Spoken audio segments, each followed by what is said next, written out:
Kenji Watan era el hombre más rico de la terraza del Hotel Ritz aquella noche de julio en Madrid, pero también el más solo, 38 años, patrimonio de 200 millones de euros, fundador de una multinacional tecnológica japonesa. Sin embargo, estaba de pie junto a la balaustrada, aislado, mientras cientos de invitados de la élite madrileña reían y brindaban a su alrededor. Nadie le hablaba, nadie se atrevía a acercarse al misterioso magnate asiático que nunca sonreía. Entonces, en el momento más incómodo de la noche, cuando el anfitrión anunció el baile de apertura y todos buscaban parejas, sucedió lo impensable. Una joven camarera de 26 años, Carmen Ruiz, a quien todos consideraban solo la chica que sirve el champán, cruzó la terraza iluminada, se detuvo frente a él y en japonés, perfecto y respetuoso, le preguntó si le concedería el honor de un baile. El silencio que siguió fue absoluto. Luego Kenji hizo algo que nadie lo había visto hacer. Sonrió. Y lo que sucedió esa noche de estrellas y luces, centellé, cambiaría 2 vidas para siempre, demostrando que a veces el valor de cruzar una terraza vale más que cualquier fortuna. La terraza panorámica del Hotel Ritz era la joya de Madrid. 8º piso. Vista impresionante de la Gran Vía iluminada. Lucecitas suspendidas, como estrellas artificiales, mesas elegantes, dispuestas entre plantas tropicales y fuentes de champán. Aquella noche de julio albergaba la gala benéfica más exclusiva del año. 300 invitados de la alta sociedad madrileña. Vestidos de gala, brillantes, joyas que valían más que apartamentos, conversaciones susurradas entre copas de Moet.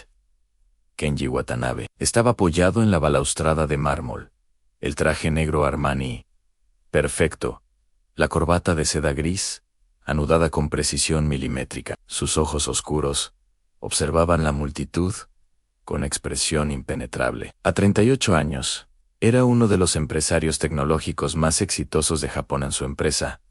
Watak valía más de 2.000 millones de euros. Estaba en Madrid para negociar la adquisición de una startup española de inteligencia artificial. Pero aquella noche, rodeado de cientos de personas, se sentía completamente solo. El problema no era el idioma. Kenji hablaba inglés perfecto, estudiado en Stanford.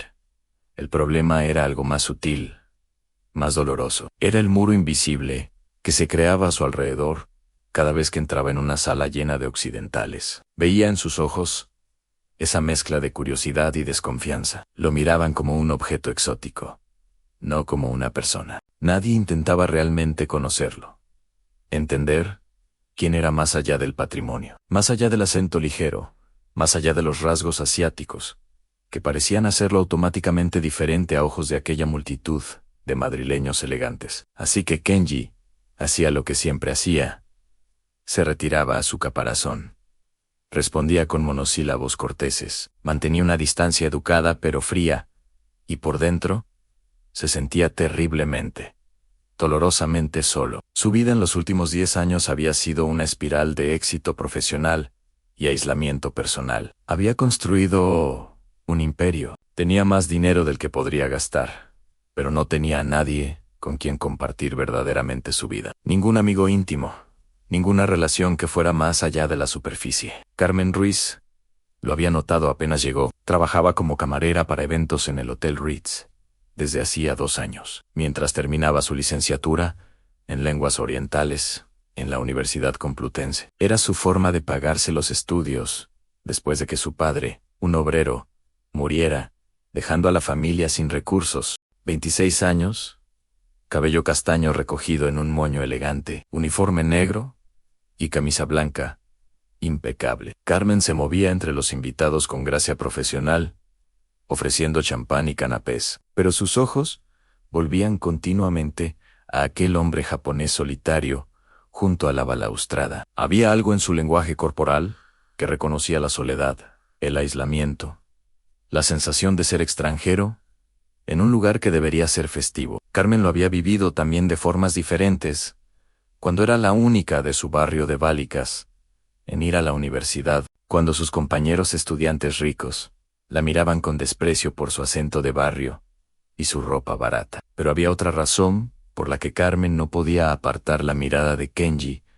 Había pasado los últimos 4 años estudiando japonés con pasión obsesiva. La cultura, el idioma, la literatura. Incluso vivió meses en Tokio con una beca ERCE.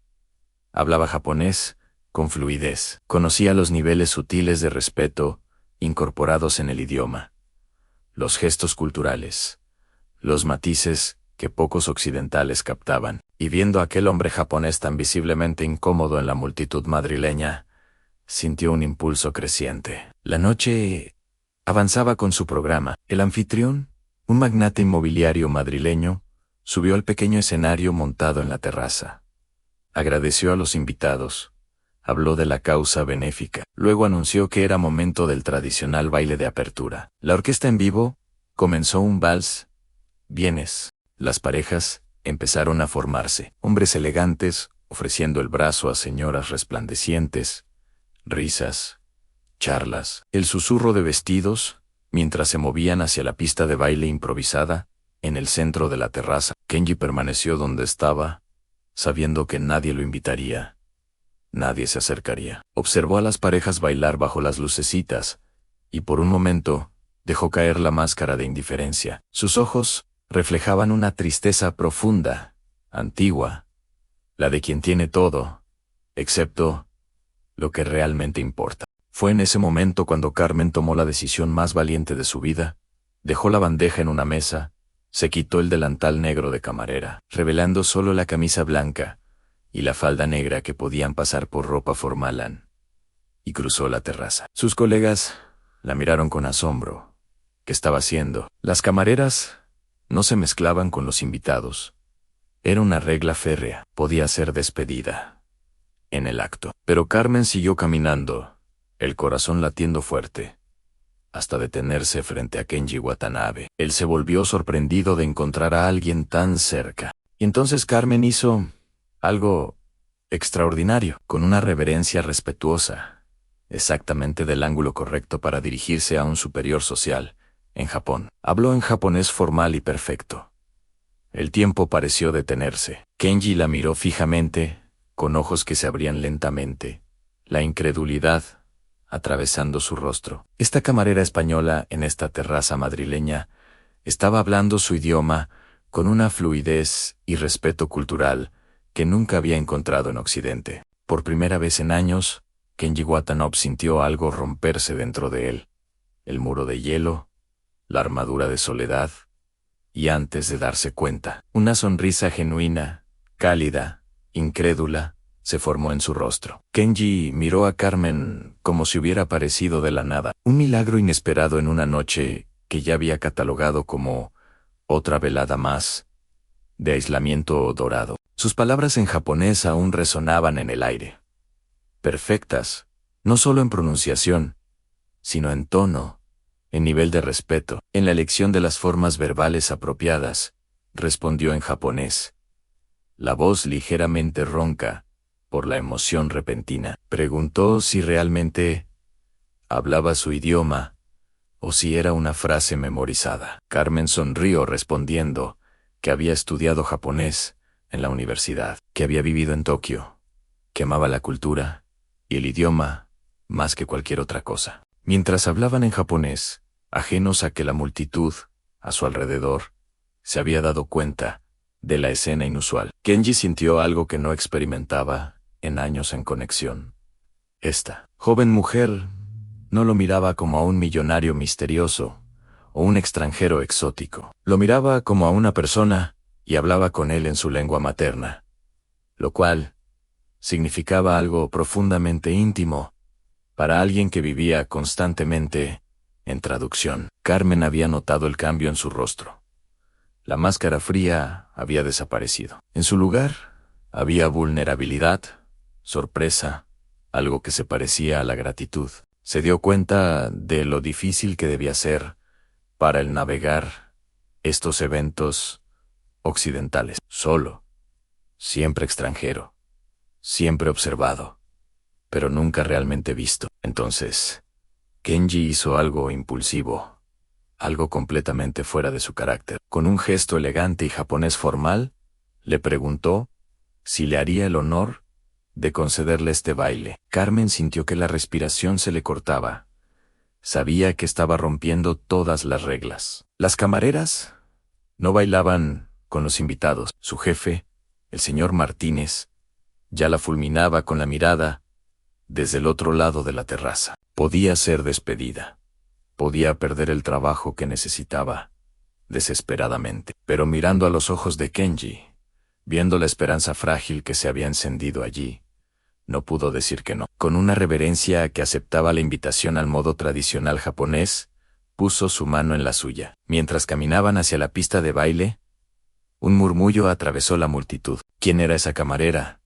¿Cómo se atrevía? Algunas señoras ancianas susurraban escandalizadas. Algunos hombres de negocios sonreían divertidos, pero Kenji y Carmen no los oían. Ya estaban en su mundo, aislados del resto. La orquesta tocaba un vals lento y romántico. Kenji puso una mano en la cintura de Carmen con la delicadeza de quien maneja algo precioso. Ella puso la mano en su hombro y comenzaron a moverse. Carmen no era una bailarina experta, pero Kenji guiaba con seguridad sorprendente. Se movían entre las otras parejas, y mientras bailaban, continuaban hablando en japonés. Kenji preguntó sobre su vida, sus estudios. Carmen contó del padre obrero fallecido, de la madre que trabajaba como empleada de limpieza, de su beca, y Kenji, por primera vez en años, se abrió. Habló de la soledad de ser siempre el japonés en la sala,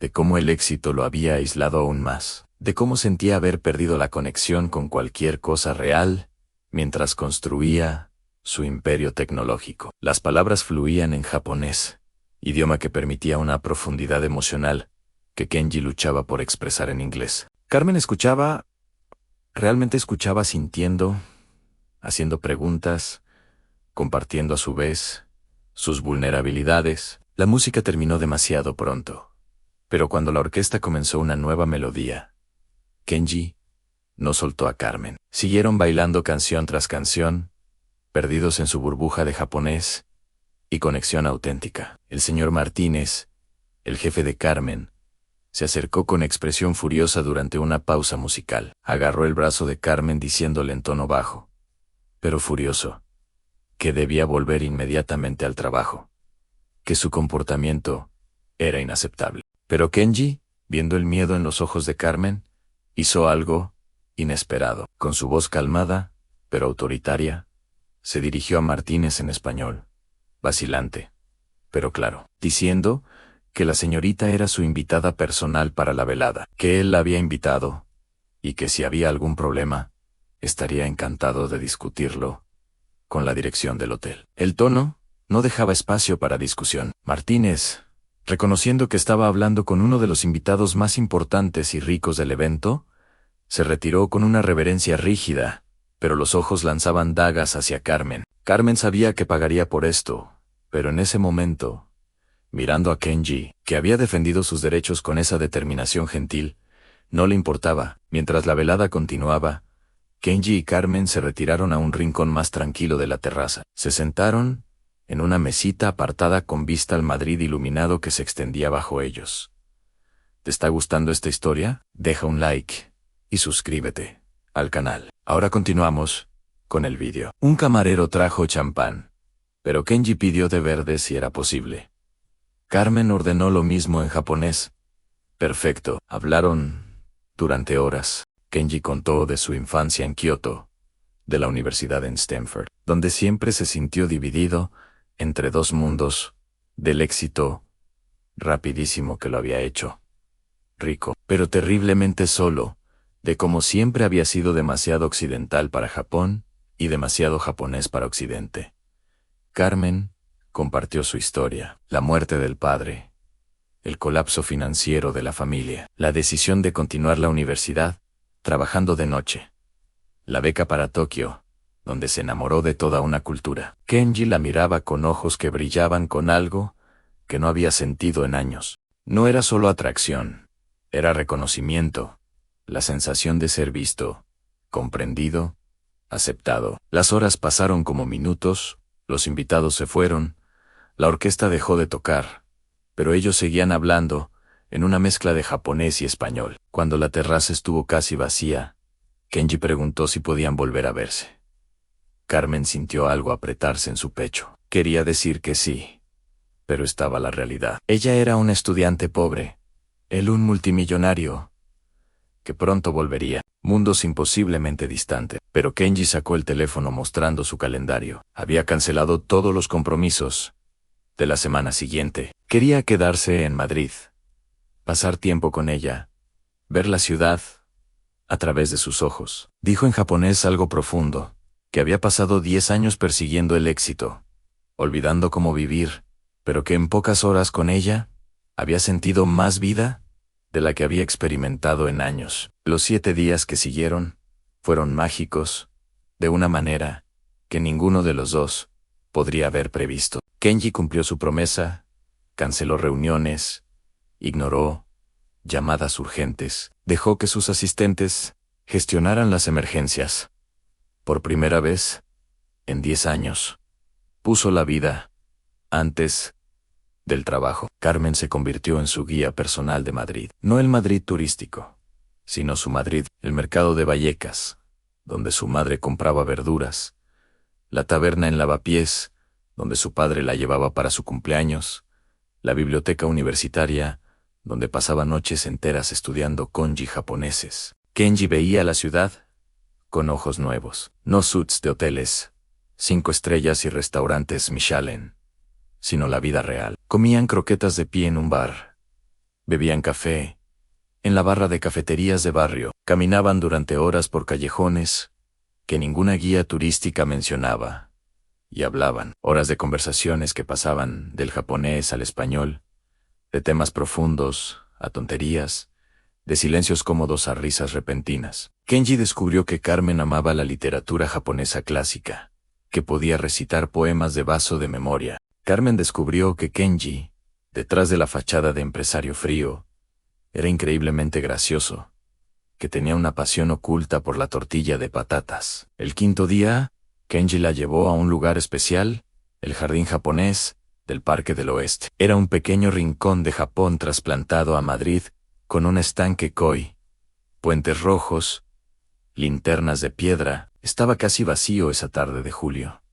Se sentaron en un banco, cerca del agua. Kenji tomó la mano de Carmen, algo que nunca se había atrevido a hacer antes. Le dijo en japonés formal que traicionaba cuán importante era lo que iba a decir, que en 5 días había sentido más conexión con ella que en toda su vida. Carmen sintió las lágrimas humedecer sus ojos. Respondió que ella sentía lo mismo, pero que tenía miedo. Miedo de que fuera solo un sueño, de que él volvería a Japón, de que ella se quedaría con el corazón roto. Kenji la miró con intensidad seria. Dijo que no quería volver a Japón, no todavía.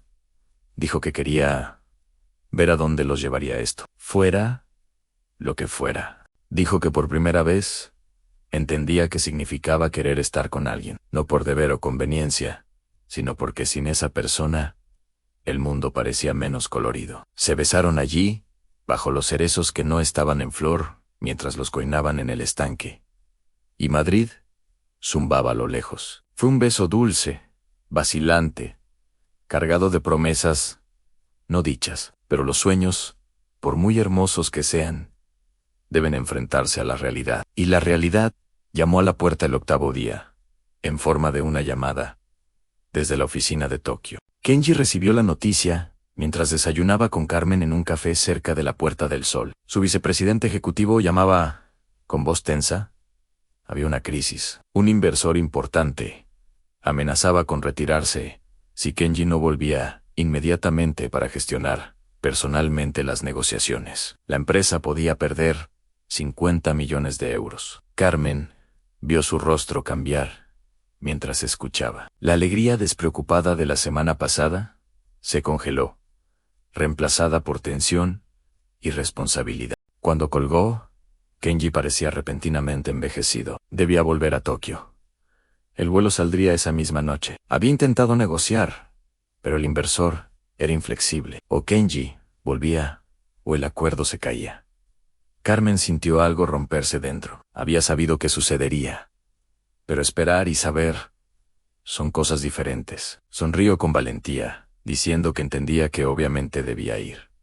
Pero Kenji tomó sus manos a través de la mesa del café. Con voz firme dijo que esto no era el final. Le pidió que lo esperara, que le diera tiempo para arreglar las cosas en Tokio. Luego volvería, o mejor aún, ella podía venir a Japón, podía trabajar para su empresa como consultora cultural, usar su licenciatura en lenguas orientales. Carmen quería creerle, quería desesperadamente creerle, pero había visto demasiadas películas, leído demasiados libros, sabía cómo terminaban estas historias. El príncipe vuelve a su castillo. La chica común se queda en su vida ordinaria. La distancia y la realidad erosionan las promesas hechas bajo las estrellas madrileñas. Pero Kenji insistió, sacó el teléfono y reservó un billete para Carmen a Tokio para 2 semanas después. Le dio la dirección de su empresa, el número personal,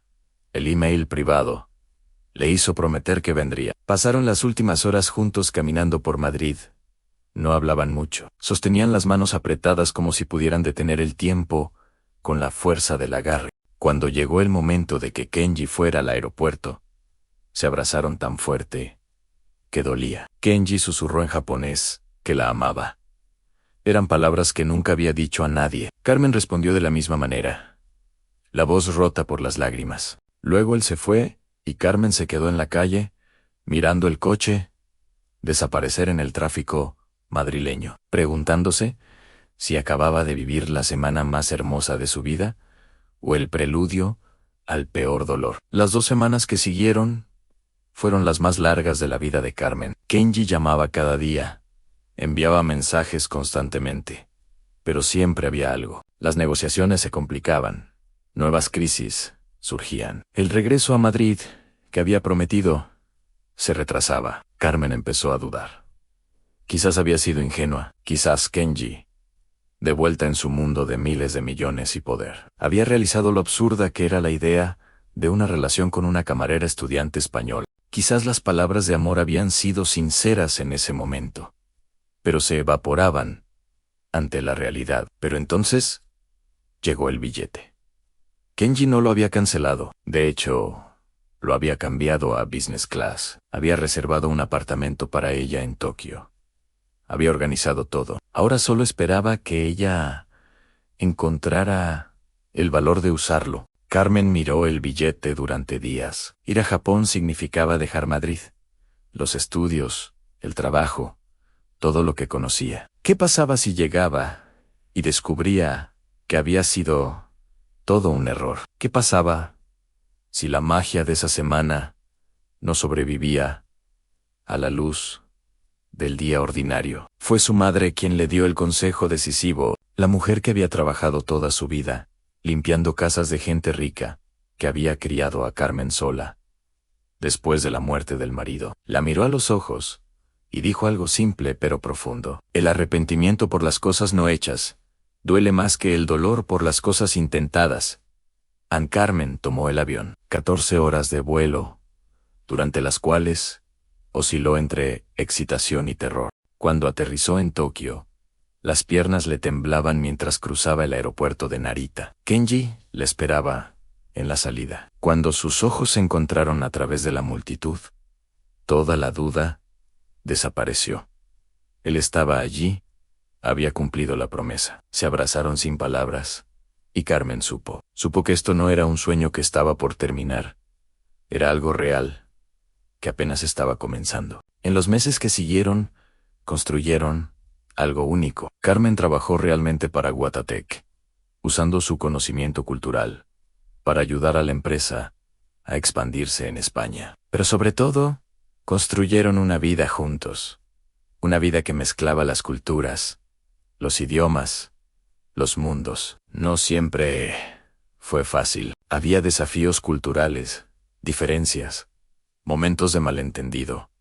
Pero tenían algo que muchas parejas nunca tienen. Habían comenzado con autenticidad. Se habían elegido no por conveniencia o expectativas, sino porque en medio de una terraza llena de gente, dos almas solitarias se habían reconocido. 2 años después, Kenji llevó a Carmen de vuelta a Madrid, a la misma terraza del Hotel Ritz.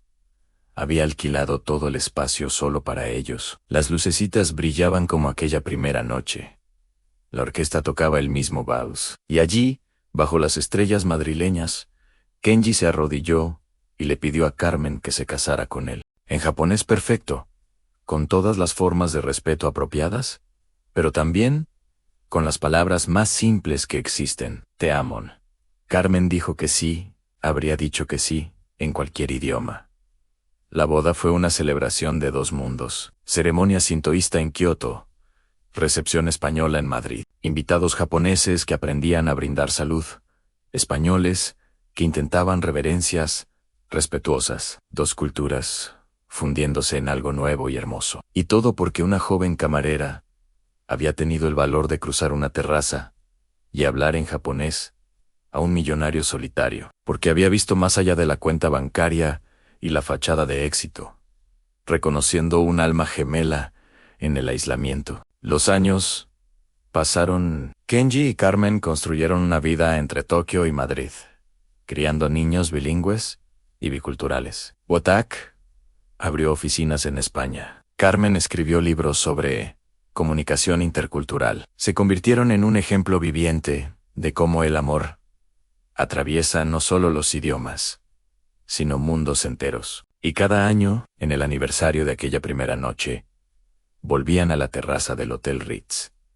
Bailaban bajo las mismas lucecitas, recordando el momento en que todo cambió. Porque a veces, el valor de decir hola en un idioma extranjero vale más que cualquier fortuna. A veces un baile cambia 2 vidas, y a veces, solo a veces, los cuentos de hadas modernos suceden de verdad. No porque un príncipe salve a una chica, sino porque 2 personas solitarias se salvan mutuamente de me gusta. Si crees que el amor verdadero atraviesa idiomas y culturas, comenta si alguna vez encontraste conexión en un momento inesperado. Comparte esta historia de valor, soledad transformada y amor que supera mundos. Suscríbete para más historias que demuestran que la magia todavía existe. A veces la persona más rica en la sala es la más pobre en conexión humana, que a veces solo se necesita alguien lo suficientemente valiente como para cruzar una terraza, hablar en un idioma extranjero y ver el alma detrás de la fachada, porque el amor verdadero no conoce fronteras, ni de idioma, ni de cultura, ni de clase social, solo conoce el valor de 2 corazones que se reconocen.